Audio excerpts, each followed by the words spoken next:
The auction hall smelled of desperation. Hundreds of beings from across the galaxy filled the chamber, their voices a low hum of expectation. On the stage, beneath harsh white lights, stood families torn apart by war, famine, and debt. The Dominion called it indenture, a polite word for what everyone knew was slavery. Kara stood trembling with her daughter's small hand clasped tightly in hers. Her scaled skin shimmered faintly under the light, though the vibrance had dulled from years of hardship. Once she had been a wife, a homemaker, a cook who filled her dwelling with the aroma of Zerani spices. Now, she was little more than property, waiting to be sold. Beside her, her daughter Elira, barely 10 cycles old, blinked back tears.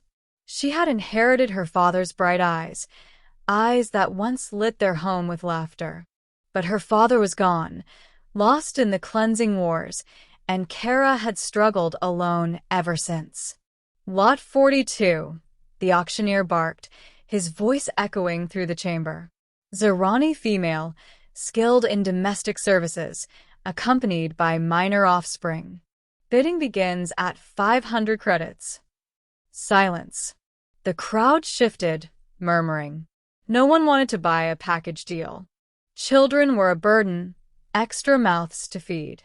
Most buyers came seeking workers who could labor in the mines, not a mother and child clinging together in fear. The auctioneer cleared his throat impatiently. 400, 350, 300 credits, surely worth that much, if not more. Still, no hands rose.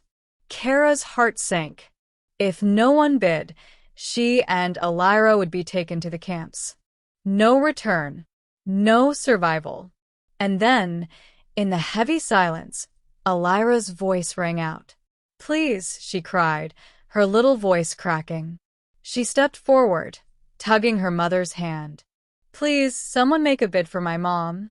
She'll cook you delicious meals, better than anyone. She makes stew that warms you up even when you're sad, and bread that smells like home.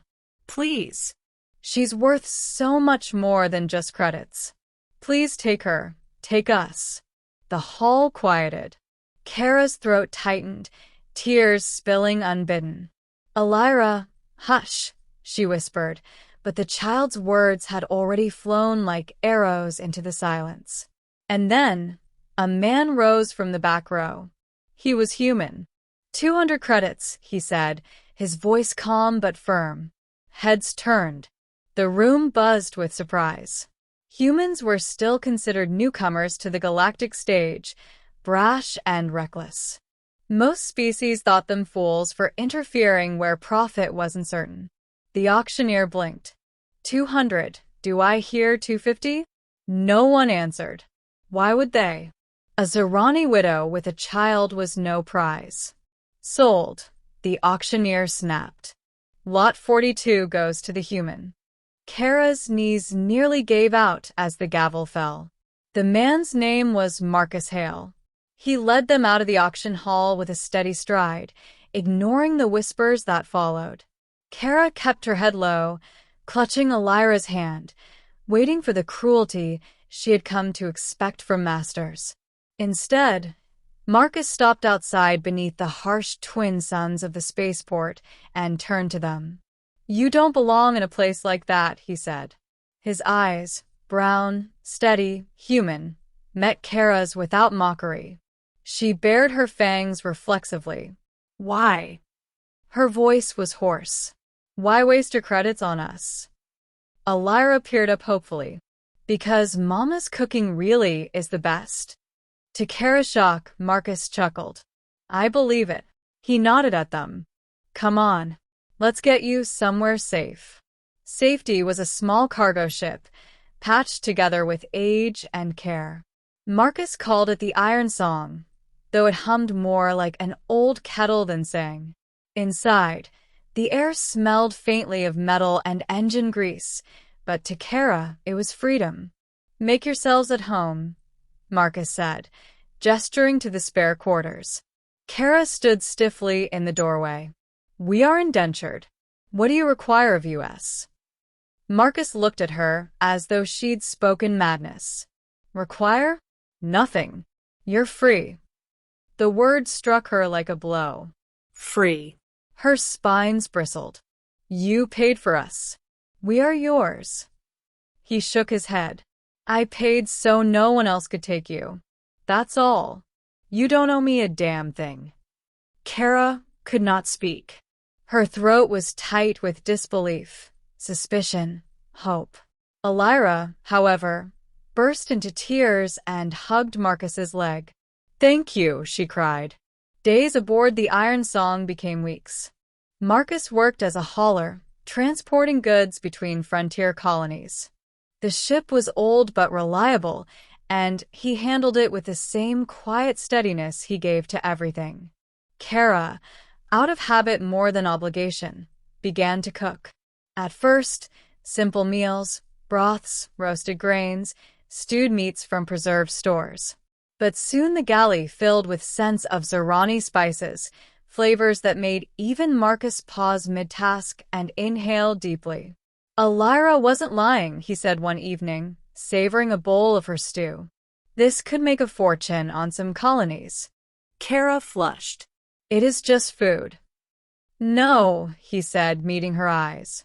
It's more than that. It's comfort. Home. Hope. Her claws trembled around the spoon. No one had spoken of her cooking that way since her husband. Not all journeys were peaceful. Pirates struck on the trade lanes, and once, a Dominion patrol tried to extort Marcus for inspection fees. Kara braced for him to give in, as most haulers did. Instead, Marcus stared the officer down with a defiance that was purely human. Take another step, he growled, hand hovering near the console, and you'll find this old ship's got more teeth than you. The officer backed down. Kara had never seen such courage, not the swagger of warriors, but the quiet fire of someone who refused to bow. That night, she sat across from him as Elira slept curled in blankets. You risked yourself for us, she said softly. Marcus shrugged. I don't like bullies. You could have left us in the auction hall, she pressed. He met her gaze. And let a child beg strangers to save her mother? No.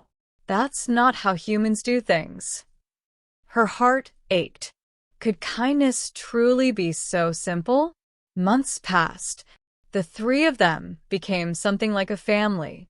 Marcus taught Elira how to navigate by starlight, how to fix a loose valve, how to laugh without fear. Kara found herself smiling more often, her pride no longer a brittle shell but something warmer. One evening, as they docked on a frontier colony, a merchant sampled her cooking and nearly wept. Zerani spice bread? Here, I'll pay a fortune for this. Marcus grinned at Kara. Told you. From then on, Kara's meals became their livelihood. Colonies begged for her recipes, her stews, her breads. The Iron Song no longer just hauled cargo. It carried comfort, tradition, and hope. And Kara realized something profound. She had been bought, yes, but not as property. She had been rescued, given the chance to live again, not just survive. Years later, stories spread across the frontier of the human hauler and the Zerani cook who traveled with their laughing child and brought warmth wherever they landed. Some told it as a tale of trade, others as a tale of unlikely friendship.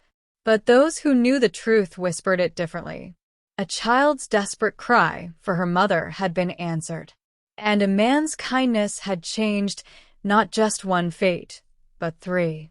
Kara never forgot the auction hall, the lights, the silence, the fear. But more than that, she never forgot the moment Marcus Hale stood up and said three words that saved them. I'll make a bid. And because of that, she was no longer nothing. She was free. She was alive. She was home.